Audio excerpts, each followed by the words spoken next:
Saved at Sea, a lighthouse story, written by Mrs. O.F. Walton, originally published in 1887. Audiobook produced by scrollreader.com. It was a strange day, the day that I was born. The waves were beating against the lighthouse, and the wind was roaring and raging against everything. Had not the lighthouse been built very firmly into the strong, solid rock, it and all within it must have been swept into the deep, wild sea. It was a terrible storm. My grandfather said he had never known such a storm since he came to live on the island more than 40 years before. Many ships went down in the storm that day, and many lives were lost. But in the very midst of it, when the wind was highest and the waves were strongest, and when the foam and the spray had completely covered the lighthouse windows, I, Alec Ferguson, was born. I was born on a strange day, and I was born into a strange home. The lighthouse stood on an island, 4 miles distant from any land. The island was not very large. If you stood in the middle of it, you could see the sea all round you. That sea which was sometimes so blue and peaceful, and at other times was as black as ink, and roaring and thundering on the rocky shores of the little island. At one side of the island, on a steep rock overhanging the sea, stood the lighthouse. Night by night, as soon as it began to grow dark, the lighthouse lamps were lighted. I can remember how I used to admire those lights as a child. I would sit for hours watching them revolve and change in color. First there was a white light, then a blue one, then a red one, then a green one, then a white one again. And as the ships went by, they always kept a lookout for our friendly lights and avoided the rocks of which they warned them. My grandfather, old Sandy Ferguson, was one of the lighthouse men, whose duty it was always to keep these lamps in order and to light them every night. He was a clever, active old man and did his work well and cheerfully. His great desire was to be able to hold on at his post till I should be able to take his place. At the time when my story begins, I was nearly 12 years old and daily growing taller and stronger. My grandfather was very proud of me and said I should soon be a young man, and then he should get me appointed in his place to look after the lighthouse. I was very fond of my strange home and would not have changed it for any other. Many people would have thought it dull, for we seldom saw a strange face, and the lighthouse men were only allowed to go on shore for a few hours once in every 2 months. But I was very happy and thought there was no place in the world like our little island. Close to the tower of the lighthouse was the house in which I and my grandfather lived. It was not a large house, but it was a very pleasant one. All the windows looked out over the sea, and plenty of sharp sea air came in whenever they were opened. All the furniture in the house belonged to the lighthouse, and had been there long before my grandfather came to live there. Our cups and saucers and plates had the name of the lighthouse on them in large gilt letters, and a little picture of the lighthouse with the waves dashing around it. I used to think them very pretty when I was a boy. We had not many neighbors. There was only one other house on the island, and it was built on the other side of the lighthouse tower. The house belonged to Mr. Millar, who shared the care of the lighthouse with my grandfather. Just outside the two houses was a court, with a pump in the middle, from which we got our water. There was a high wall all round this court to make a little shelter for us from the stormy wind. Beyond this court were 2 gardens, divided by an iron railing. The miller's garden was very untidy and forlorn, and filled with nettles and thistles and groundsel and all kinds of weeds. For Mr. Miller did not care for gardening, and Mrs. Miller had 6 little children and had no time to look after it. But our garden was the admiration of everyone who visited the island. My grandfather and I were at work in it every fine day and took a pride in keeping it as neat as possible. Although it was so near the sea, our garden produced most beautiful vegetables and fruit, and the borders were filled with flowers, cabbage roses and pansies and wallflowers, and many other hardy plants which were not afraid of the sea air. Outside the garden was a good-sized field, full of small hillocks, over which the wild rabbits and hares with which the island abounded were continually scampering. In this field were kept a cow and 2 goats to supply the 2 families with milk and butter. Beyond it was the rocky shore and a little pier built out into the sea. On this pier I used to stand every Monday morning to watch for the steamer which called at the island once a week. It was a great event to us when the steamer came. My grandfather and I, and Mr. and Mrs. Miller and the children, all came down to the shore to welcome it. This steamer brought our provisions for the week from a town some miles off, and often brought a letter for Mr. Millar or a newspaper for my grandfather. My grandfather did not get many letters, for there were not many people that he knew. He had lived on that lonely island the greater part of his life, and had been quite shut out from the world. All his relations were dead now, except my father, and what had become of him we did not know. I had never seen him, for he went away some time before I was born.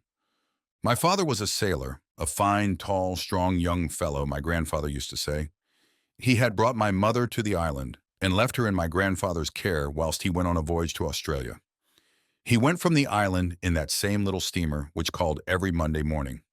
My grandfather stood on the end of the pier as the steamer went out of sight, and my mother waved her handkerchief to him as long as any smoke was seen on the horizon. Grandfather has often told me how young and pretty she looked that summer morning. My father had promised to write soon, but no letter ever came. Mother went down to the pier every Monday morning for 3 long years to see if it had brought her any word from her sailor husband. But after a time her step became slower and her face paler, and at last she was too weak to go down the rocks to the pier when the steamer arrived on Monday morning. And soon after this, I was left motherless. From that day, the day on which my mother died, my grandfather became both father and mother to me. There was nothing he would not have done for me, and wherever he went and whatever he did, I was always by his side. As I grew older, he taught me to read and write, for there was, of course, no school which I could attend. I also learnt to help him to trim the lamps and to work in the garden. Our life went on very evenly from day to day until I was about 12 years old. I used to wish sometimes that something new would happen to make a little change on the island, and at last a change came. Chapter 2, The Flare at Sea. My grandfather and I were sitting at tea one dark November evening.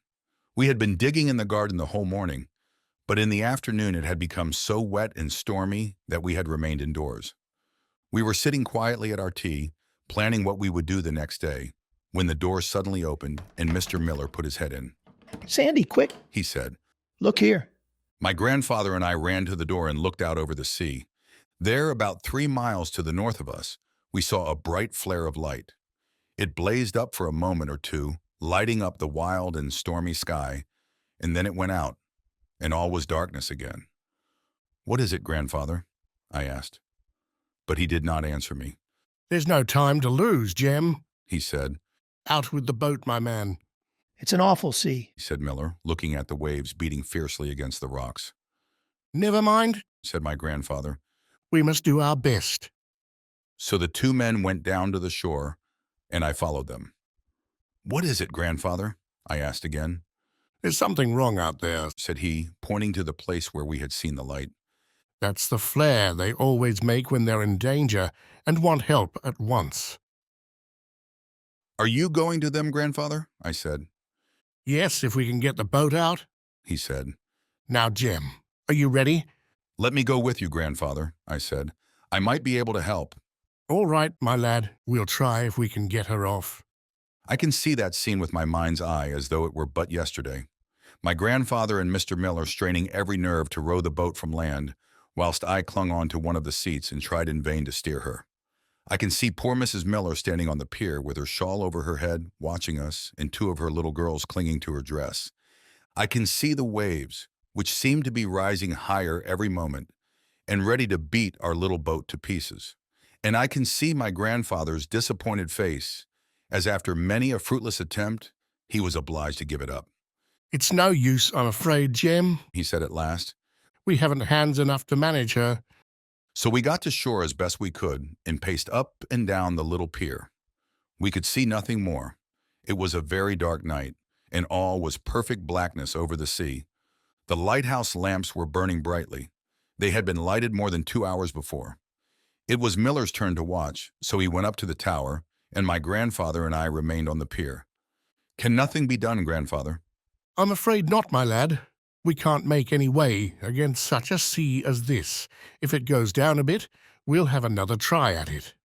But the sea did not go down. We walked up and down the pier almost in silence. Presently a rocket shot up into the sky, evidently from the same place where we had seen the flare. There she is again, Alec. Poor things, I wonder how many of them there is. Can we do nothing at all? I asked again. No, my lad. The sea's too much for us. It's a terrible night. It reminds me of the day you were born. So the night wore away. We never thought of going to bed, but walked up and down the pier with our eyes fixed on the place where we had seen the lights. Every now and then, for some hours, rockets were sent up, and then they ceased, and we saw nothing. They have no more flares with them, said my grandfather. Poor things. What a terrible situation to be in. What's wrong with them, grandfather? I asked. Are there rocks over there? Indeed, Ainsley Crag is right over there. It's a treacherous spot, truly dangerous. Numerous fine ships have met their end at that location. At last the day began to dawn. A faint gray light spread over the sea. We could distinguish now the mass of a ship in the far distance. There she is, poor thing, said my grandfather, pointing in the direction of the ship. She's close on Ainsley Crag. I thought so. The wind's gone down a bit now, hasn't it? I asked. Yes, and the sea's a bit stiller just now, he said. Give Jem a call, Alec. Jem Miller hastened down to the pier with his arms full of rope. All right, Jem, my lad, said my grandfather. Let's be off. I think we may manage it now. So we jumped into the boat and put off from the pier. It was a fearful struggle with the wind and waves, and for a long time we seemed to make no way against them. Both the men were much exhausted, and Jem Miller seemed ready to give in. Cheer up, Jem, my lad, said my grandfather. Think of all the poor fellows out there. Let's have one more try. So they made a mighty effort, and the pier was left a little way behind. Slowly, very slowly, we made that distance greater. Slowly, very slowly, Mrs. Miller, who was standing on the shore, faded from our sight, and the mass of the ship in distress seemed to grow a little more near. Yet the waves were still fearfully strong, and appeared ready every moment to swallow up our little boat. Would my grandfather and Miller ever be able to hold on till they reached the ship, which was still more than 2 miles away? "What's that?" I cried as I caught sight of a dark object rising and falling with the waves. Surely it is a boat, said my grandfather. Jem, look over there. Chapter 3. The bundle saved. It was a boat of which I had caught sight, a boat bottom upwards. A minute afterwards it swept close past us, so near that we could almost touch it. They've lost their boat. Pull away, Jem. "Oh, grandfather," I said, and the wind was so high I could only make him hear by shouting, "Grandfather, do you think the boat was full?" No, he said. I think they've tried to put her off, and she's been swept away. Keep up, Jem. For Jem Miller, who was not a strong man, seemed ready to give in. We were now considerably more than halfway between the boat and the ship. It seemed as if those on board had caught sight of us, for another rocket went up. They had evidently kept one back as a last hope in case anyone should pass by. As we drew nearer, we could see that it was a large ship, and we could distinguish many forms moving about on deck. Such unfortunate souls. Such unfortunate souls. Pull away, Jem. Nearer and nearer we came to the ship, till at length we could see her quite distinctly. She had struck on Ainsley Crag, and her stern was under water, and the waves were beating wildly on her deck. We could see men clinging to the rigging which remained, and holding on to the broken masts of the ship. I shall never forget that sight to my dying day. My grandfather and Jem Miller saw it, and they pulled on desperately. And now we were so near to the vessel that had it not been for the storm which was raging, we could have spoken to those on board. Again and again we tried to come alongside the shattered ship, but were swept away by the rush of the strong, resistless waves. Several of the sailors came to the side of the ship and threw out a rope to us. It was long before we could catch it, but at last, as we were being carried past it, I clutched it, and my grandfather immediately made it secure. Now, he cried. Steady, Jem. We shall save some of them yet. And he pulled the boat as near as possible to the ship. Oh, how my heart beat that moment as I looked at the men and women all crowding towards the place where the rope was fastened. We cannot take them all, said my grandfather anxiously. We must cut the rope when we've got as many as the boat will carry. I shuddered as I thought of those who would be left behind. We had now come so close to the ship that the men on board would be able to watch their opportunity and jump into the boat whenever a great wave was passed, and there was a lull for a moment in the storm. Look out, Jem! Cried my grandfather. Here's the first. A man was standing by the rope with what appeared to be a bundle in his arms.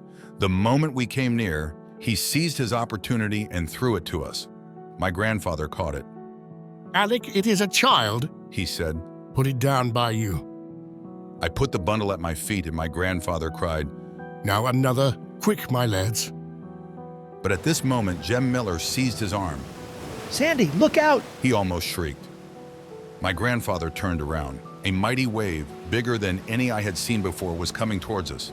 In another moment, we should have been dashed by its violence against the ship and all have perished. My grandfather hastily let go the rope, and we just got out of the way of the ship before the wave reached us. And then came a noise, loud as a terrible thunderclap, as the mighty wave dashed against Ainslie Crag. I could hardly breathe, so dreadful was the moment. Now back again for some more. Cried my grandfather when the wave had passed. We looked around, but the ship was gone. It had disappeared like a dream when one awakes, as if it had never been. That mighty wave had broken its back and shattered it into 1,000 fragments. Nothing was to be seen of the ship or its crew but a few floating pieces of timber. My grandfather and Miller pulled hastily to the spot, but it was some time before we could reach it, for we had been carried by the sea almost a mile away, and the storm seemed to be increasing in violence. When at last we reached that terrible Ainslie Crag, we were too late to save a single life. We could not find one of those on board. The greater number, no doubt, had been carried down in the vortex made by the sinking ship, and the rest had risen and sunk again long before we reached them. For some time we battled with the waves, unwilling to relinquish all hope of saving some of them, but we found at last that it was of no use and we were obliged to return. All had perished except the child lying at my feet. I stooped down to it and could hear that it was crying, but it was so tightly tied up in a blanket that I could not see it nor release it. We had to strain every nerve to reach the lighthouse. It was not so hard returning as going, for the wind was in our favor, but the sea was still strong, and we were often in great danger. I kept my eyes fixed on the lighthouse lamps and steered the boat as straight as I could. Oh, how thankful we were to see those friendly lights growing nearer. And at last the pier came in sight, and Mrs. Miller still standing there watching us. Have you got none of them? She said as we came up the steps. Nothing but a child. Said my grandfather sadly. Only one small child, that's all.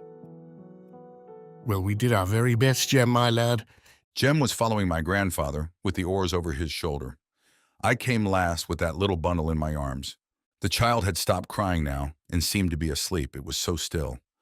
Mrs. Miller wanted to take it from me and to undo the blanket, but my grandfather said, Bide your time, Mary. Bring the child into the house, my lass. It's bitter cold out here. So we all went up through the field and through our garden and the court. The blanket was tightly fastened round the child, except at the top, where room had been left for it to breathe, and I could just see a little nose and 2 closed eyes as I peeped in at the opening. The bundle was a good weight, and before I reached the house, I was glad of Mrs. Miller's help to carry it. We came into our little kitchen, and Mrs. Miller took the child on her knee and unfastened the blanket. Bless her. She said as her tears fell fast. It's a little girl. Aye, Said my grandfather. so it is. It's a bonny wee lassie. Chapter 4. Little Timpey. I do not think I have ever seen a prettier face than that child's. She had light brown hair and round rosy cheeks and the bluest of blue eyes. She awoke as we were looking at her, and seeing herself amongst strangers, she cried bitterly. Poor little thing. Said Mrs. Miller. She wants her mother. Mama. Cried the little girl as she caught the word. Mrs. Miller fairly broke down at this and sobbed and cried as much as the child. Come, my lass. Said her husband. Cheer up, or you will make it worse for her if you carry on as so. But Mrs. Miller could do nothing but cry, Just think if it was our Polly. was all that she could say. Oh, Jem, just think if it was our Polly that was calling for me. My grandfather took the child from her and put her on my knee. Now, Mary, he said. get us a bit of fire and something to eat. There's a good woman, the child's cold and hungered, and we're much about the same ourselves.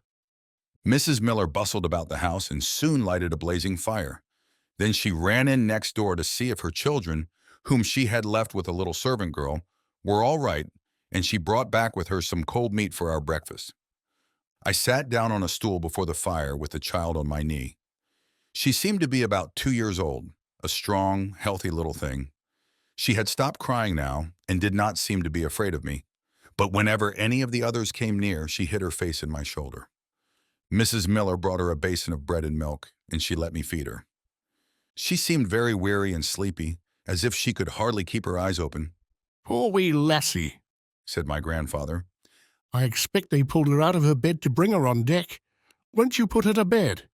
Yes. Said Mrs. Miller. I'll put her in our Polly's bed. She'll sleep there quite nice. She will.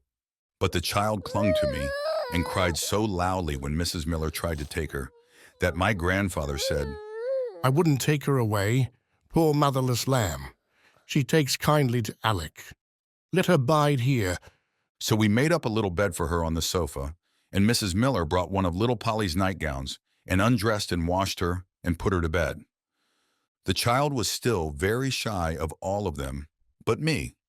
She seemed to have taken to me from the first, and when she was put into her little bed, she held out her tiny hand to me and said, Handy. Timpey's handy. What does she say? Bless her. Said Mrs. Miller, for it was almost the first time that the child had spoken. She wants me to hold her little hand, I said. Timpey's little hand. Timpey must be her name. I never heard of such a name, said Mrs. Miller. Timpey, did you say? What do they call you, darling? She said to the child. But the little blue eyes were closing wearily, and very soon the child was asleep. I still held that tiny hand in mine as I sat beside her. I was afraid of waking her by putting it down. I wonder who she is, said Mrs. Miller in a whisper as she folded up her little clothes. She has beautiful things on, to be sure. She has been well taken care of anyhow. Stop, here's something written on the little petticoat. Can you make it out, Alec? I laid down the little hand very carefully and took the tiny petticoat to the window. Yes, I said, this will be her name. Here's Villiers written on it. Dear me, said Mrs. Miller. Yes, that will be her name. Dear me, dear me. To think of her poor father and mother at the bottom of that dreadful sea. Just think if it was our Polly. And then Mrs. Miller cried so much again that she was obliged to go home and finish her cry with her little Polly clasped tightly in her arms. My grandfather was very worn out with all he had done during the night and went upstairs to bed. I sat watching the little sleeping child. I felt as if I could not leave her. She slept very quietly and peacefully. Poor little pet, how little she knows what has happened, I thought, and my tears came fast and fell on the little fat hand which was lying on the pillow. But after a few minutes, I leaned my head against the sofa and fell fast asleep. I had had no sleep the night before and was quite worn out. I was awakened some hours after by someone pulling my hair and a little voice calling in my ear, Up, up, boy, up, up. I looked up and saw a little roguish face looking at me, the merriest, brightest little face you can imagine. Up, up, boy, please. She said again in a coaxing voice. So I lifted up my head and she climbed out of her little bed on the sofa onto my knee. Put shoes on, boy. She said, holding out her little bare toes. I put on her shoes and stockings, and then Mrs. Miller came in and dressed her. It was a lovely afternoon. The storm had ceased whilst we had been asleep, and the sun was shining brightly. I got the dinner ready, and the child watched me and ran backwards and forwards, up and down the kitchen. She seemed quite at home now and very happy. My grandfather was still asleep, so I did not wake him. Mrs. Miller brought in some broth she had made for the child, and we dined together. I wanted to feed her, as I had done the night before, but she said, Timpey have poon, please? And took the spoon from me and fed herself so prettily I could not help watching her. God bless her, poor little thing, said Mrs. Miller. God bless you, said the child. The words were evidently familiar to her. She must have heard her mother say so, said Mrs. Miller in a choking voice.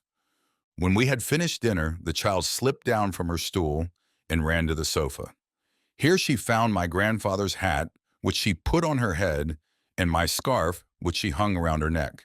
Then she marched to the door and said, Tata, tata, Timpey go tata. Take her out a bit, Alec. said Mrs. Miller. Stop a minute, though. I'll fetch her Polly's hood. So to her great delight, we dressed her in Polly's hood and put a warm shawl around her, and I took her out. Oh, how she ran and jumped and played in the garden. I never saw such a merry little thing. Now she was picking up stones. Now she was gathering daisies. Day-days, she called them. Now she was running down the path and calling to me to catch her. She was never still a single instant. But every now and then, as I was playing with her, I looked across the sea to Ainsley Crag. The sea had not gone down much, though the wind had ceased, and I saw the waves still dashing wildly upon the rocks. And I thought of what lay beneath them, of the shattered ship, and of the child's mother. Oh, if she only knew, I thought, as I listened to her merry laugh, which made me more ready to cry than her tears had done. Chapter 5. The Unclaimed Sunbeam. My grandfather and Jem Miller were sitting over the fire in the little watchroom in the Lighthouse tower, and I sat beside them with the child on my knee. I had found an old picture book for her, and she was turning over the leaves and making her funny little remarks on the pictures. Well, Sandy, Said Miller. what shall we do with her? Do with her? Said my grandfather, stroking her little fair head. We'll keep her, won't we, little lassie? Yes. Said the child, looking up and nodding her head, as if she understood all about it. We ought to look up some of her relations, it seems to me. Said Jem. She's sure to have some somewhere. And how are we to find them out? Asked my grandfather. Oh, the captain can soon make out for us what ship is missing, and we can send a line to the owners. They'll know who the passengers were. My grandfather said, Well, maybe you're right, Jem. We'll see what they say. But for my part, if them that cares for the child is at the bottom of that sea, I hope no one else will come and take her away from us. If I hadn't so many of them at home, began Miller. Oh, yes, my lad, I know that. Said my grandfather, interrupting him. But thy house is full enough already. Let the wee lassie come to Alec and me. She'll be a nice little bit of company for us, and Mary will see to her clothes and such like. yes, that she will. Said her husband. I do declare she has been crying about that child the best part of the day. She has indeed. My grandfather followed Jem's advice and told Captain Sayers when he came in the steamer the next Monday the whole story of the shipwreck and asked him to find out for him the name and address of the owners of the vessel. Oh, how I hoped that no one would come to claim my little darling. She became dearer to me every day, and I felt as if it would break my heart to part with her. Every night when Mrs. Miller had undressed her, she knelt beside me in her little white nightgown to talk to God, as she called praying. She had evidently learnt a little prayer from her mother, for the first night she began of her own accord. Jesus, Eppie, hear me. I could not think at first what it was that she was saying, but Mrs. Miller said she had learnt the hymn when she was a little girl, and she wrote out the first verse for me. And every night afterwards I let the child repeat it after me. Jesus, tender shepherd, hear me. Bless thy little lamb tonight. Through the darkness be thou near me. Keep me safe till morning light. I thought I should like her always to say the prayer her mother had taught her. I never prayed myself. My grandfather had never taught me. I wondered if my mother would have taught me if she had lived. I thought she would. I knew very little in those days of the Bible. My grandfather did not care for it and never read it. He had a large Bible, but it was always laid on the top of the chest of drawers as a kind of ornament, and unless I took it down to look at the curious old pictures inside, it was never opened. Sunday on the island was just the same as any other day. My grandfather worked in the garden or read the newspaper just the same as usual, and I rambled about the rocks or did my lessons or worked in the house as I did every other day in the week. We had no church or chapel to go to, and nothing happened to mark the day. I often think now of that dreadful morning when we went across the stormy sea to that sinking ship. If our boat had capsized then, if we had been lost, what would have become of our souls? It is a very solemn thought, and I cannot be too thankful to God for sparing us both a little longer. My grandfather was a kind-hearted, good-tempered, honest old man, but I know now that that is not enough to open the door of heaven. Jesus is the only way there, and my grandfather knew little of and cared nothing for him. Little Timpey became my constant companion, indoors and out of doors. She was rather shy of the little Millers, for they were noisy and rough in their play, but she clung to me and never wanted to leave me. Day by day, she learnt new words and came out with such odd little remarks of her own that she made us all laugh. Her great pleasure was to get hold of a book and pick out the different letters of the alphabet, which, although she could hardly talk, she knew quite perfectly. Dear little pet, I can see her now sitting at my feet on a large flat rock by the seashore and calling me every minute to look at A or B or D or S. And so by her pretty ways she crept into all our hearts, and we quite dreaded the answer coming to the letter my grandfather had written to the owners of the Victory, which we found was the name of the lost ship. It was a very wet day, the Monday that the answer came. I had been waiting some time on the pier and was wet through before the steamer arrived. Captain Sayers handed me the letter before anything else, and I ran up with it to my grandfather at once. I could not wait until our provisions and supplies were brought on shore. Little Timpey was sitting on a stool at my grandfather's feet, winding a long piece of tape round and round her little finger. She ran to meet me as I came in and held up her face to be kissed. What if this letter should say she was to leave us and go back by the steamer? I drew a long breath as my grandfather opened it. It was a very civil letter from the owners of the ship, thanking us for all we had done to save the unhappy crew and passengers, but saying they knew nothing of the child or her belongings, as no one of the name of Villiers had taken a cabin, and there was no sailor on board of that name. But they said they would make further inquiries in Calcutta, from which port the vessel had sailed.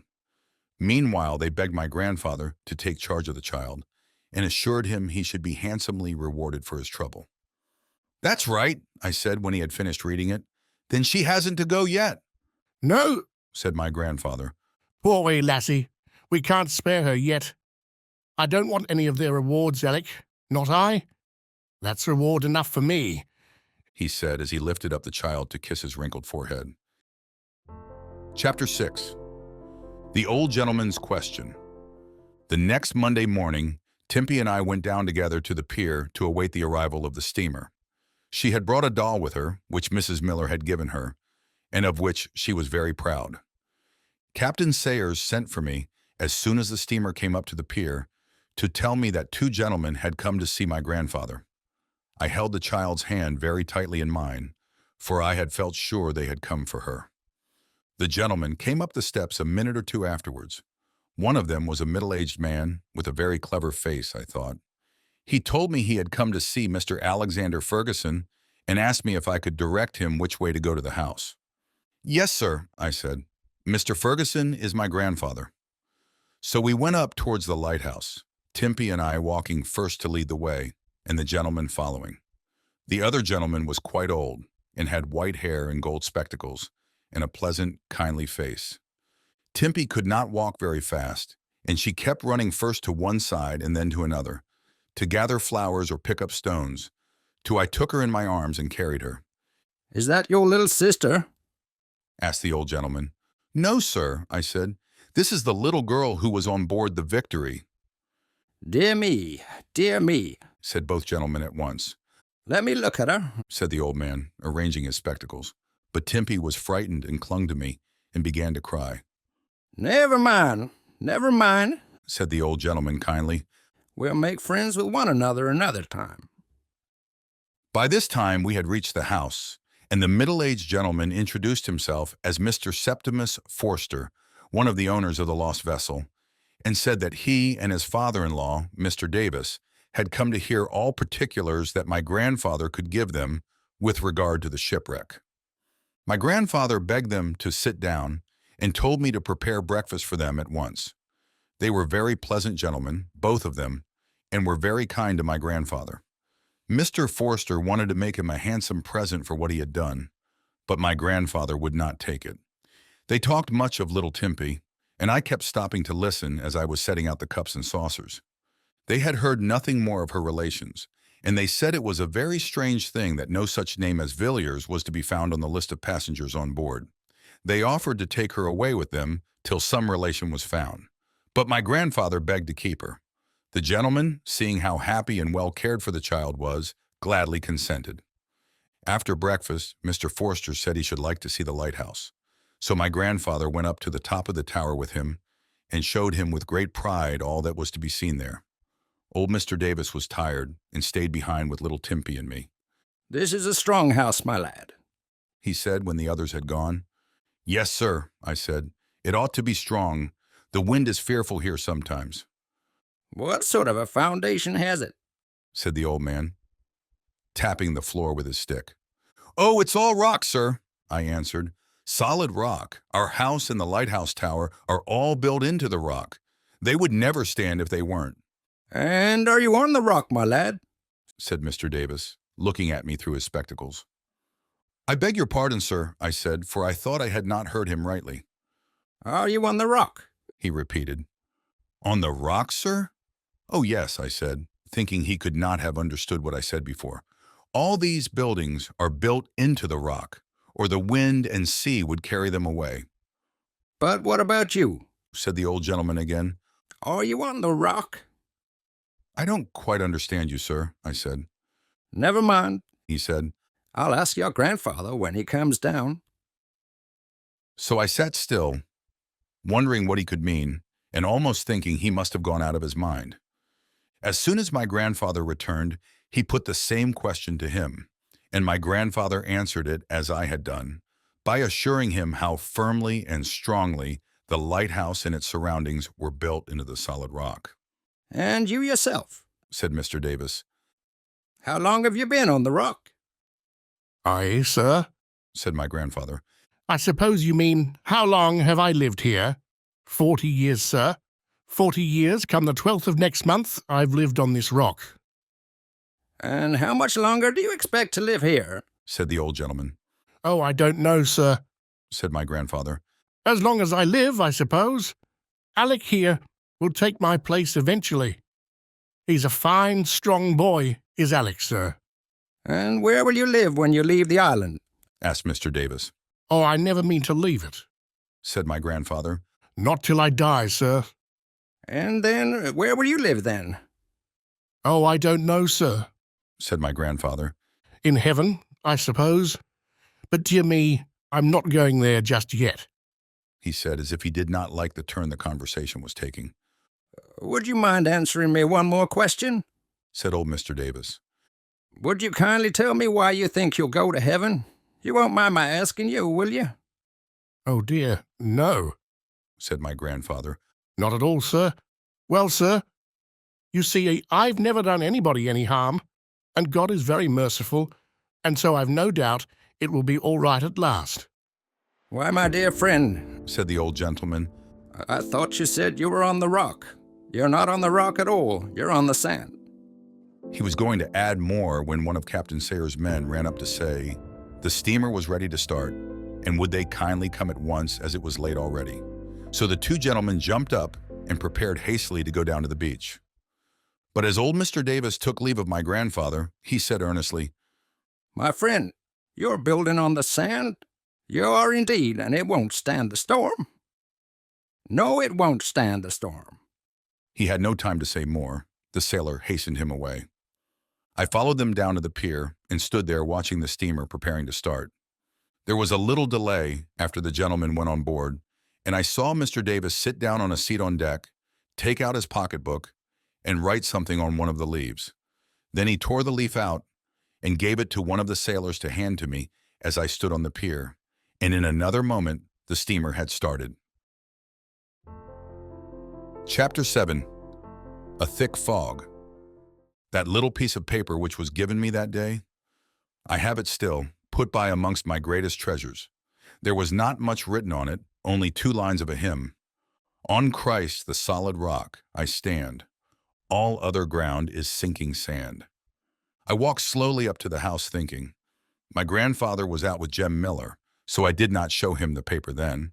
But I read the lines many times over as I was playing with little Timpey, and I wondered very much what they meant. In the evening, my grandfather and Jem Miller generally sat together over the fire in the little watchroom upstairs, and I used to take little Timpey up there until it was time for her to go to bed. She liked climbing up the stone steps in the lighthouse tower. She used to call out, "Up, up, up," as she went along until she reached the top step, and then she would run into the watchroom with a merry laugh. As we went in this evening, my grandfather and Jem were talking together of the visit of the two gentlemen. I can't think what the old man meant about the rock, My grandfather was saying. I couldn't make head or tail of it, Jem. Did you understand him, my lad? Look there, grandfather, I said as I handed him the little piece of paper and told him how I had got it. Well, to be sure, Said my grandfather, so he gave you this, did he? and he read aloud, On Christ the solid rock I stand, all other ground is sinking sand. Well now, Jem, what does he mean? He kept on saying to me, You're on the sand, my friend. You're on the sand, and it won't stand the storm. What do you make of it, Jem? Did you hear him, my lad? Yeah, said Jem thoughtfully. and it has set me thinking, Sandy. I know what he meant well enough. And pray what may that be? He meant we can't get to heaven except we come to Christ. We can't get no other way. That's just what it means, Sandy. Do you mean to tell me Said my grandfather. that I shan't get to heaven if I do my best? No, it won't do, Sandy. There's only one way to heaven. I know that well enough. Oh, my Jem, Said my grandfather. I never heard you talk like that before. No, Said Jem. I forgot all about it since I came to the island. I had a good mother years ago. I ought to have done better than I have done. He said no more, but he was very silent all the evening. Grandfather read his newspaper aloud and talked on all manner of subjects, but Jem Miller's thoughts seemed far away. The next day was his day for going on shore. My grandfather and Jem took it in turns, the last Friday in every month. It was the only time they were allowed to leave the island. When it was my grandfather's turn, I generally went with him, and much enjoyed getting a little change. But whichever of them went, it was a great day with us on the island, for they bought any little things that we might be needing for our houses or gardens, and did any business that had to be done on shore. We all went down to the pier to see Jem Miller start, and as I was helping him to get on board some empty sacks and some other things he had to take with him, he said to me in an undertone, Alec, my lad, keep that bit of paper. It's all true what that old gentleman said. I've been thinking of it ever since. And Alec, he whispered. I believe I am on the rock now. He said no more, but arranged his oars, and in a minute more he was off. But as he rowed away, I heard him singing softly to himself, On Christ the solid rock I stand. All other ground is sinking sand. We watched the boat out of sight and then went home, wishing that it was evening and that Jem was back again with all the things that we had asked him to get for us. That was a very gloomy afternoon. A thick fog came over the sea and gradually closed us in so that we could hardly see a step before us on the beach. Little Timpey began to cough, so I took her indoors and amused her there with a picture book. It grew so dark that my grandfather lighted the lighthouse lamps soon after dinner. There was a dull, yellow light over everything. I never remember a more gloomy afternoon, and as evening came on, the fog grew denser, till at length we could see nothing outside the windows. It was no use looking out for Jem's return, for we could not see the sea, much less any boat upon it. So we stayed indoors, and my grandfather sat by the fire smoking his pipe.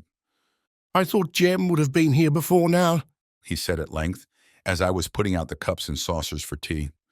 Oh, he'll come before we finish tea, I think, grandfather, I answered. I wonder what sort of a spade he'll have got for us. When tea was over, the door opened suddenly, and we looked up, expecting to see Jem enter with our purchases. But it was not Jem, it was his wife. Sandy, She said, what time do you make it? My clock stopped. 20 minutes past 6. said my grandfather, looking at his watch.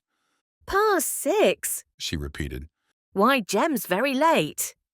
Yes, Said my grandfather, I'll go down to the pier and have a look out. but he came back soon, saying it was impossible to see anything. The fog was so thick he was almost afraid of walking over the pier. But he's bound to be in at 7, he said, for that was the hour the lighthouse men were required to be on the island again. So he'll soon be up now. The clock moved on, and still Jem Miller did not come. I saw Mrs. Miller running to her door every now and then with her baby in her arms, to look down the garden path. But no one came. At last the clock struck 7, I never knew him do such a thing before. said my grandfather, as he rose to go down to the pier once more. Chapter 8. Waiting for the boat. Poor Mrs. Miller went out of her house and followed my grandfather down to the pier. I waited indoors with little Timpey, straining my ears to listen for the sound of their footsteps coming back again. But the clock struck 7:30, and still no sound was to be heard. I could wait no longer. I wrapped the child in a shawl and carried her into the Miller's house and left her under the care of Mrs. Miller's little servant. And then I ran down through the thick, smothering fog to the pier. My grandfather was standing there with Mrs. Miller. When I came close to them, he was saying, "Cheer up, Mary, my lass. He's all right. He's only waiting till this mist has cleared away a bit. You go home, and I'll tell you as soon as ever I hear his boat coming. Why, you're wet through, woman. You'll get your death of cold." Her thin calico dress was soaked with the damp in the air, and she was shivering and looked as white as a sheet. At first she would not be persuaded to leave the pier, but as time went on and it grew darker and colder, she consented to do as my grandfather told her, and he promised he would send me up to the lighthouse to tell her as soon as Jem arrived. When she was gone, my grandfather said, "Alec, there's something wrong with Jem. Depend upon it. I didn't like to tell her so. Poor soul, if we only had the boat, I would go out a bit of way and see." We walked up and down the pier and stopped every now and then to listen if we could hear the sound of oars in the distance, for we should not be able to see the boat till it was close upon us, so dense had the fog become. "Dear me," my grandfather kept saying anxiously, "I wish he would come." My thoughts went back to the bright sunny morning when Jem Miller had started, and we had heard him singing as he went those 2 lines of the hymn, "On Christ the solid rock I stand, all other ground is sinking sand." The time passed on. Would he never come? We grew more and more anxious. Mrs. Miller's servant girl came running down to say her mistress wanted to know if we could hear anything yet. "No," my grandfather said. "Nothing yet, my lass. But it can't be long now." "Mrs. is so poorly," said the girl. "I think she's got a cold. She shakes all over and she keeps fretting so." "Poor soul. Well, perhaps it's better so." Whatever do you mean, grandfather? I asked. "If something's wrong, she won't be as shocked because she's somewhat prepared for it. And if Jem is okay, then she'll just be all the more relieved and happy." The girl went back, and we still waited on the pier. "Grandfather," I said at length, "I think I hear a boat." It was a very still night. We stood and listened. At first my grandfather said he heard nothing, but at length he distinguished, as I did, the regular plash, plash, plash of oars in the distance. "Yes, it is a boat," said my grandfather. I was hastening to leave the pier and run up to the house to tell Mrs. Miller, but my grandfather laid his hand on my shoulder. "Wait a bit, Alec, my lad," he said. "Let us hear what it is first. Maybe it isn't Jem after all." "But it's coming here, grandfather. I can hear it better now," "Yes," he said, "it's coming here." but he still kept his hand on my shoulder. The boat had been a long way off when we first heard it, for it was many minutes before the sound of the oars seemed to become much more distinct. But it came nearer and nearer and nearer. Yes, the boat was evidently making for the island. At last it came so near that my grandfather called out from the end of the pier. "Hullo, Jem, you're late, my lad." "Hello? Said a voice from the boat, but it wasn't Jem's voice. Whereabouts is your landing place?" Said the voice. "It's so thick I can't see." "Why, Jem isn't there, grandfather," I said, catching hold of his arm. "No," said my grandfather. "I knew there was something wrong with the lad." He called out to the man in the boat the direction in which he was to row, and then he and I went down the steps together and waited for the boat to come up. There were 4 men in the boat. They were sailors and strangers to me. One of them, the one whose voice we had heard, got out to speak to my grandfather. "Something's wrong," said my grandfather before he could begin. "Something's wrong with that poor lad." "Yes, Said the man, we've got him here." and he pointed to the boat. A cold shudder passed over me as he said this, and I caught sight of something lying at the men's feet at the bottom of the boat. "What's wrong with him? Has he had an accident? Is he much hurt?" "He's dead?" said the man solemnly. "Oh, dear. Said my grandfather in a choking voice. However shall we tell his wife? However shall we tell poor Mary? How did it happen? I asked at length as soon as I could speak. He was getting a sack of flour on board over yonder, Said one of the men in the boat. and it was awful thick and foggy, and he missed his footing on the plank and fell in. That's how it happened. Yes, Said another man. and it seems he couldn't swim, and there was no boat nigh at hand to help him. Joe Malcolmson was there and saw him fall in, but before he could call any of us, it was all over with him. We got him out at last, but he was quite gone. We fetched a doctor, and took him into a house near and rubbed him, and did all we could, but it wasn't of no good at all. Shall we bring him in? Wait a bit. Said my grandfather. We must tell that poor girl first. Which of you will go and tell her? The men looked at each other and did not speak. At last one of them, who knew my grandfather a little, said, "You'd better tell her, Sandy. She knows you, and she'll bear it better than from strangers. We'll wait here till you come back, and then we can bring him in." Well, said my grandfather with a groan. I'll go then. Come with me, Alec, my lad. Said he, turning to me. But no, perhaps I'd better go by myself. So we went very slowly up towards the lighthouse, and I remained behind with the 4 men on the shore, and that silent form lying at the bottom of the boat. I was much frightened, and felt as if it was all a very terrible dream, and as if I should soon wake up to find it had all passed away. Chapter 9, A Change in the Lighthouse. It seemed a long time before my grandfather came back, and then he only said in a low voice, You can bring him now, my lads. She knows about it now. And so the mournful little procession moved on, through the field and garden and court, to the miller's house, my grandfather and I following. I shall never forget that night, nor the strange, solemn feeling I had then. Mrs. Miller was very ill. The shock had been too much for her. The men went back in the boat to bring a doctor to the island to see her, and the doctor sent them back again to bring a nurse. He said he was afraid she would have an attack of brain fever, and he thought her very ill indeed. My grandfather and I sat in the miller's house all night, for the nurse did not arrive until early in the morning. The 6 children were fast asleep in their little beds. I went to look at them once to see if my little Timpey was all right. She was lying in little Polly's bed, their tiny hands fast clasped together as they slept. The tears came fast into my eyes, as I thought that they both had lost a father, and yet neither of them knew anything of their loss. When the nurse arrived, my grandfather and I went home. But we could not sleep. We lighted the kitchen fire and sat over it in silence for a long time. Then my grandfather said, Alec, my lad, it has given me such a turn as I haven't had for many a day. It might have been me, Alec. It might just as well have been me. I put my hand in his and grasped it very tightly as he said this. Yes, He said again, it might have been me. And if it had, I wonder where I should have been now. I didn't speak, and he went on, I wonder where Jem is now, poor fellow. I've been thinking of that all night, ever since I saw him lying there at the bottom of that boat. So I told him of what Jem Miller had said to me the last time I had seen him. On the rock! Said my grandfather. Did he say he was on the rock? Dear me. I wish I could say as much, Alec, my lad. Can't you and I come as he came, grandfather? I said. Can't we come and build on the rock too? Well, Said my grandfather. I wish we could, my lad.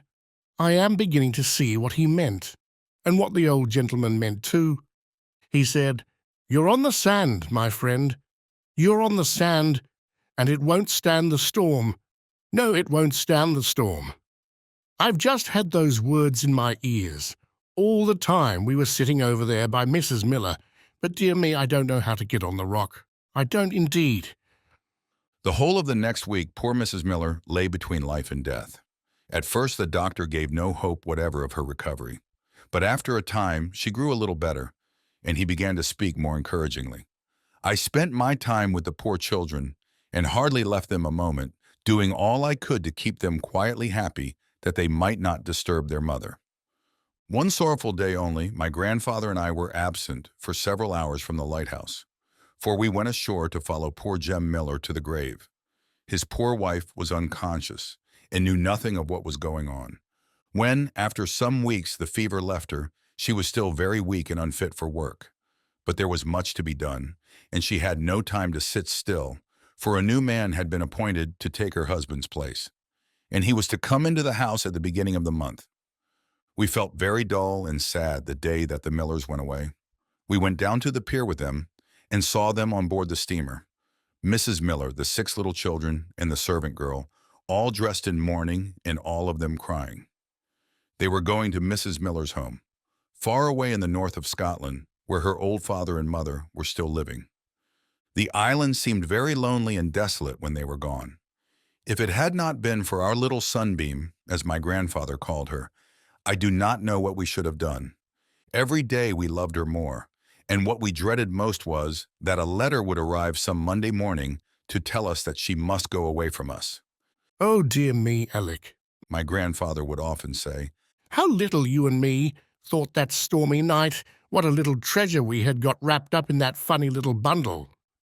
The child was growing fast. The fresh sea did her great good, and every day she became more intelligent and pretty. We were very curious to know who was appointed in Jem Miller's place, but we were not able to find out even what his name was. Captain Sayers said that he did not know anything about it, and the gentlemen who came over once or twice to see about the house being repaired and put in order for the newcomer were very silent on the subject, and seemed to think us very inquisitive if we asked any questions. Of course, our comfort depended very much upon who our neighbor was, for he and my grandfather would be constantly together, and we should have no one else to speak to. My grandfather was very anxious that we should give the man a welcome to the island and make him comfortable on his first arrival. So we set to work as soon as the Millers were gone to dig up the untidy garden belonging to the next house and make it as neat and pretty as we could for the newcomers. I wonder how many of them there will be, I said as we were at work in their garden. Maybe only just the man, said my grandfather. When I came here first, I was a young unmarried man, Alec, but we shall soon know all about him. He'll be here next Monday morning, they say. It's a wonder he hasn't been over before, I said, to see the house and the island. I wonder what he'll think of it. He'll be strange at first, poor fellow, said my grandfather. But we'll give him a bit of a welcome. Have a nice bit of breakfast ready for him, Alec, my lad, and for his wife and children too, if he has any. Hot coffee and cakes and a bit of meat, and anything else you like. They'll be glad of it after crossing over here. So we made our little preparations and waited very anxiously indeed for Monday's steamer. Chapter 10. Our New Neighbor. Monday morning came and found us standing on the pier as usual, awaiting the arrival of the steamer. We were very anxious indeed to see our new neighbors. A nice little breakfast for 4 or 5 people was set out in our little kitchen, and I had gathered a large bunch of dahlias from our garden to make the table look cheerful and bright. All was ready, and in due time the steamer came puffing up towards the pier, and we saw a man standing on the deck talking to Captain Sayers, who we felt sure must be the new lighthouse man. I don't see a wife, said my grandfather.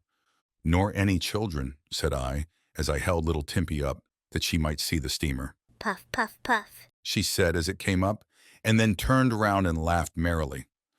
The steamer came up to the landing place, and my grandfather and I went down the steps to meet Captain Sayers and the stranger.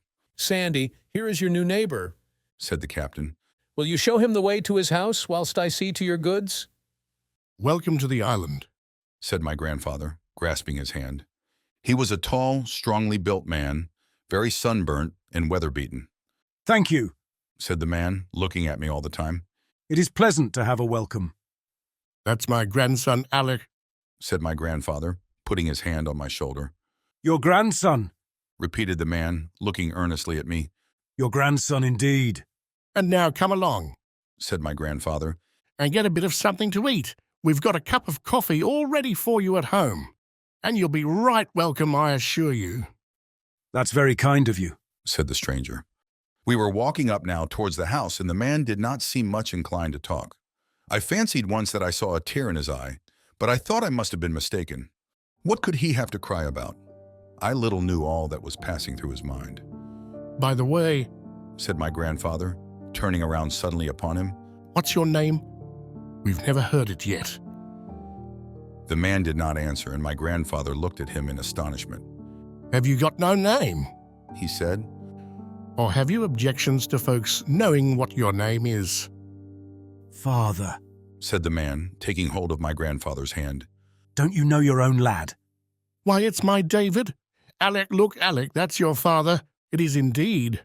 And then my grandfather fairly broke down and sobbed like a child, whilst my father grasped him tightly with one hand and put the other on my shoulder. I wouldn't let them tell you, He said. I made them promise not to tell you till I could do it myself. I heard of Jem Miller's death as soon as I arrived in England, and I wrote off and applied for the place at once. I told them I was your son, and they gave me it at once as soon as they heard where I had been all these years. And where have you been, David? Never to send us a line all the time. Well, it's a long story, said my father. Let's come in, and I'll tell you all about it. So we went in together, and my father still looked at me.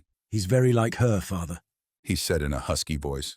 I knew he meant my mother, Then you heard about poor Alice. said my grandfather. Yes, it was a very curious thing. A man from these parts happened to be on board the vessel I came home in, and he told me all about it. I felt as if I had no heart left in me when I heard she was gone. I had just been thinking all the time how glad she would be to see me. Then my grandfather told him all he could about my poor mother, how she had longed to hear from him, and how as week after week and month after month went by and no news came, she had gradually become weaker and weaker. All this and much more he told him. And whenever he stopped, my father always wanted to hear more, so that it was not until we were sitting over the watchroom fire in the evening that my father began to tell us his story. He had been shipwrecked on the coast of China. The ship had gone to pieces not far from shore, and he and 3 other men had escaped safely to land. As soon as they stepped on shore, a crowd of Chinese gathered round them with anything but friendly faces.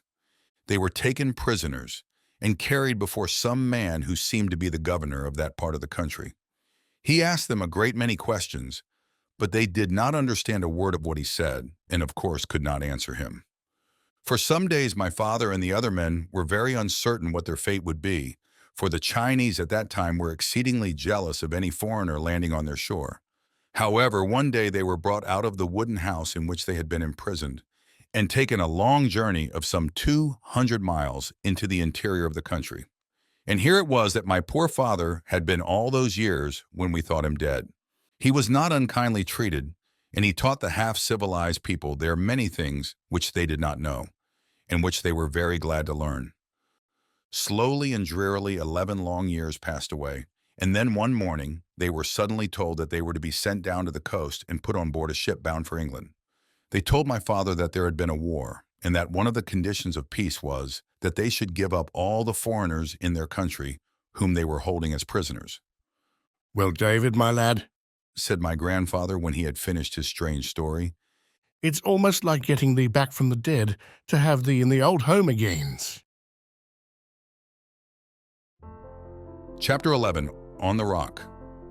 About a fortnight after my father arrived, we were surprised one Monday morning by another visit from old Mr. Davis. His son-in-law had asked him to come to tell my grandfather that he had received a letter with regard to the little girl who was saved from the Victory. So he told my father and me as we stood on the pier, and all the way to the house I was wondering what the letter could be. Timpey was running by my side, her little hand in mine, and I could not bear to think how dull we should be when she was gone. Why, it's surely Mr. Davis, said my grandfather as he rose to meet the old gentleman. Yes, Said he, it is Mr. Davis, and I suppose you can guess what I've come for. Not to take our little Sunbeam, sir, said my grandfather, taking Timpey in his arms. You never mean to say you're going to take her away. Give me a moment, said the old gentleman, sitting down and fumbling in his pocket. Wait until you've heard this letter, and then see what you think about her going. And he began to read as follows. My dear sir, I am almost overpowered with joy by the news received by telegram an hour ago. We had heard of the loss of the Victory, and were mourning for our little darling as being amongst the number of those drowned. Her mother has been quite crushed by her loss, and has been dangerously ill ever since the sad intelligence reached us. Need I tell you what our feelings were when we suddenly heard that our dear child was alive and well and happy? We shall sail by the next steamer for England to claim our little darling. My wife is hardly strong enough to travel this week, or we should come at once. 1,000 thanks to the brave men who saved our little girl. I shall hope soon to be able to thank them myself. My heart is too full to write much today. Our child was travelling home under the care of a friend, as we wished her to leave India before the hot weather set in, and I was not able to leave for 2 months. This accounts for the name Villiers not being on the list of passengers on board the Victory. Thanking you most sincerely for all your efforts to let us know of our child's safety, I remain, yours very truly, Edward Villiers. No, said the old gentleman, looking at me and laughing, though I saw a tear in his eye. Won't you let them have her? Well, to be sure, said my grandfather. What can one say after that? Poor things, how pleased they are. Timpey, I said, taking the little girl on my knee, who do you think is coming to see you? Your mother is coming to see little Timpey. The child looked earnestly at me. She evidently had not quite forgotten the name. She opened her blue eyes wider than usual and looked very thoughtful for a minute or two. Then she nodded her head very wisely and said, Dear mother, coming to see Timpey? Bless her, said the old gentleman, stroking her fair little head. She seems to know all about it. Then we sat down to breakfast, and while we were eating, old Mr. Davis turned to me and asked if I had read the little piece of paper. Yes, sir, said my grandfather. Indeed, we have read it. And he told him about Jem Miller and what he had said to me that last morning. And now, said my grandfather, I wish, if you'd be so kind, you would tell me how to get on the rock, for I'm on the sand now. There's no doubt at all about it, and I'm afraid, as you said the last time you were here, that it won't stand the storm. It would be a sad thing, said old Mr. Davis, to be on the sand when the great storm comes. Aye, sir, it would, said my grandfather. I often lie in bed at nights and think of it. When the winds and the waves are raging, I call to mind that verse where it says about the sea and the waves roaring and men's hearts failing them for fear. Dearie me, I should be terrible frightened that I should, if that day was to come, and I saw the Lord coming in glory. But you need not be afraid if you're on the rock, said our old friend. All who have come to Christ and are resting on Him will feel as safe in that day as you do when there is a storm raging and you're inside this house. Yes, said my grandfather. I see that, sir, but somehow I don't know what you mean by getting on the rock. I don't quite see it, sir. Well, said Mr. Davis, what would you do if this house was built on the sand down there by the shore, and you knew that the very first storm that came would sweep it away? Do, sir? said my grandfather. Why, I should pull it down, every stone of it, and build it up on the rock instead. Exactly, said Mr. Davis. You have been building your hopes of heaven on the sand, on your good deeds, on your good intentions, on all sorts of sand heaps. You know you have. Yes, I know I have. Well, my friend, pull them all down, say to yourself, I'm a lost man if I remain as I am. My hopes are all resting on the sand. And then, build your hopes on something better, something which will stand the storm. Build them on Christ. He is the only way to heaven. He has died that you, a poor sinner, might go there. Build your hopes on Him, my friend. Trust to what He has done for you as your only hope of heaven. That is building on the rock. I see, sir. I understand you now. Do that, said Mr. Davis. And then your hope will be a sure and steadfast hope, a good hope which can never be moved. And when the last great storm comes, it will not touch you.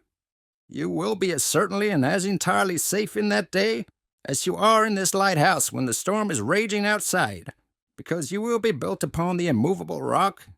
I cannot recollect all the conversation which Mr. Davis and my grandfather had that morning, but I do remember that before he went away, he knelt down with us and prayed that we might every one of us be found on the rock in that last great storm. And I remember also that that night, when my grandfather said good night to me, he told me, Alec, my lad, I don't mean to go to sleep tonight till I can say, like poor Jem Miller, on Christ the solid rock, I stand, all other ground is sinking sand. And I believe that my grandfather kept his word. Chapter 12. The Sunbeam Claimed. It was a cold, cheerless morning. The wind was blowing and the rain was beating against the windows. It was far too wet and stormy for little Timpey to be out, so she and I had a game of ball together in the kitchen, whilst my father and grandfather went down to the pier. She looked such a pretty little thing that morning. She had on a little blue frock, which my grandfather had bought for her, and which Mrs. Miller had made before she left the island, in a clean white pinafore. She was screaming with delight as I threw the ball over her head and she ran to catch it when the door opened and my father ran in. Alec, is she here? They've come. Who've come, father? I said. Little Timpey's father and mother. They're coming up the garden now with your grandfather. He had hardly finished speaking before my grandfather came in with a lady and gentleman. The lady ran forward as soon as she saw her child, put her arms round her, and held her tightly in her bosom as if she could never part from her again. Then she sat down with her little darling on her knee, stroking her tiny hands and talking to her, and looking, oh, so anxiously, to see if the child remembered her. At first, Timpey looked a little shy and hung down her head and would not look in her mother's face. But this was only for a minute. As soon as her mother spoke to her, she evidently remembered her voice. And when Mrs. Villiers asked her, with tears in her eyes, "Do you know me, little Timpey? My dear little Timpey, who am I?" the child looked up and smiled as she said, Dear mother, Timpey's dear mother. and she put up her little fat hand to stroke her mother's face. And then, when I saw that, I could feel no longer sorry that the child was going away. I can well remember what a happy morning that was. Mr. and Mrs. Villiers were so kind to us and so very grateful for all that my grandfather and I had done for their little girl. They thought her looking so much better and stronger than when she left India, and they were so pleased to find that she had not forgotten all the little lessons she had learnt at home. Mrs. Villiers seemed as if she could not take her eyes off the child. Wherever little Timpey went, and whatever she was doing, her mother followed her, and I shall never forget how happy and how glad both the father and the mother looked. But this most pleasant day would be coming to an end, and in the evening a boat was to come from shore to take Mr. and Mrs. Villiers and their child away. Dear me, said my grandfather with a groan as he took the little girl on his knee. I never felt so sorry to lose anybody, never. I'm sure I didn't. Why, I calls her my little Sunbeam, sir.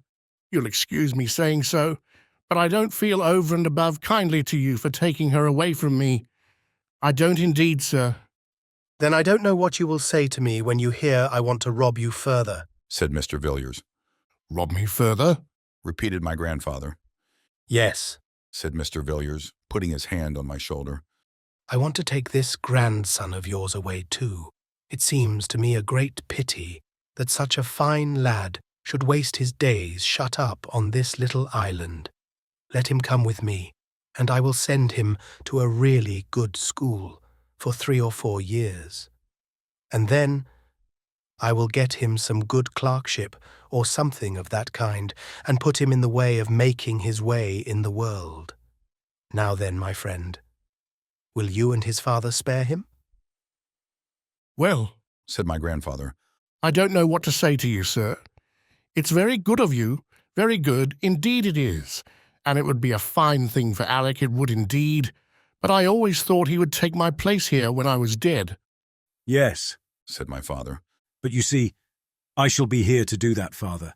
And if Mr. Villiers is so very kind as to take Alec, I'm sure we ought only to be too glad for him to have such a friend. You're right, David. Yes, you're right. We must not be selfish, sir.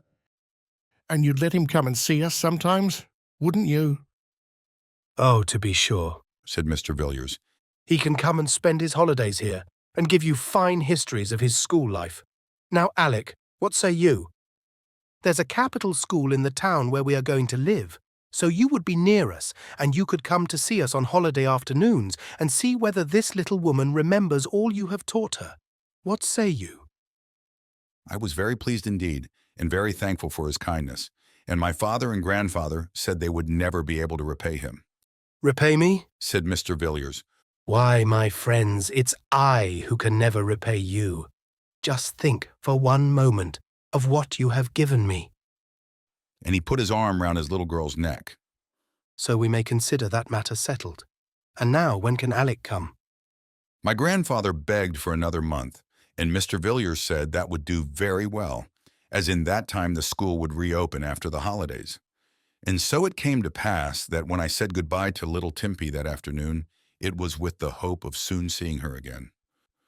Her father called her Lucy, which I found was her real name. Timpey was a pet name which had been given her as a baby. But though Lucy was certainly a prettier name, still I felt I should always think of her as Timpey, my little Timpey. I shall never forget my feelings that month. A strange new life was opening out before me, and I felt quite bewildered by the prospect. My grandfather and father and I sat over the watchroom fire, night after night, talking over my future, and day after day, I wandered over our dear little island, wondering how I should feel when I said goodbye to it, and went into the great world beyond. Since old Mr. Davis's visit, there had been a great change in our little home. The great Bible had been taken down from its place and carefully read and studied, and Sunday was no longer spent by us like any other day, but was kept as well as it could be on that lonely island. My grandfather, I felt sure, was a new man. Old things had passed away. All things had become new. He was dearer to me than ever, and I felt very sorrowful when I thought of parting from him. I could never have left you, grandfather, I said one day, if my father had not been here. Indeed? He said. I don't think I could have spared you, Alec. But your father just came back in right time. Didn't you, David? At last the day arrived on which Mr. Villiers had appointed to meet me at the town to which the steamer went every Monday morning when it left the island. My father and grandfather walked with me down to the pier and saw me on board. And the very last thing my grandfather said to me was, Alec, my lad, keep on the rock. Be sure you keep on the rock. And I trust that I have never forgotten my grandfather's last words to me. It was founded upon a rock. It was founded upon a rock. Edward Mote wrote the following song based upon Matthew chapter 7, verse 25. My hope is built on nothing less than Jesus' blood and righteousness. I dare not trust the sweetest frame, but wholly lean on Jesus' name. On Christ, the solid rock, I stand. All other ground is sinking sand. All other ground is sinking sand. When darkness veils his lovely face, I rest on his unchanging grace. In every high and stormy gale, my anchor holds within the veil. On Christ, the solid rock, I stand. All other ground is sinking sand. All other ground is sinking sand. His oath, his covenant, his blood support me in the whelming flood. When all around my soul gives way, he then is all my hope and stay. On Christ, the solid rock, I stand. All other ground is sinking sand. All other ground is sinking sand. When he shall come with trumpet sound, oh, may I then in him be found, dressed in his righteousness alone, faultless to stand before the throne. On Christ, the solid rock, I stand. All other ground is sinking sand. All other ground is sinking sand. You finished listening to Saved at Sea, written by Mrs. O.F. Walton. Now, children, before we end, I must ask you this. Is your hope founded upon Christ alone, or are you trusting in something else for the forgiveness of your sins? Come to Christ so that when Christ comes back, you will be saved from the righteous judgment of God, having had the punishment you deserve taken by another for you. That is what Christ has done. As Paul says, for our sake God the Father made Jesus to be a sacrifice for sin, he who knew no sin, so that in him we might become the righteousness of God. The only safe place in that great day is to be by faith standing upon Jesus Christ, trusting in him by faith. This audiobook was produced by scrollreader.com, copyright 2024. Visit our website to listen to more free audiobooks for children.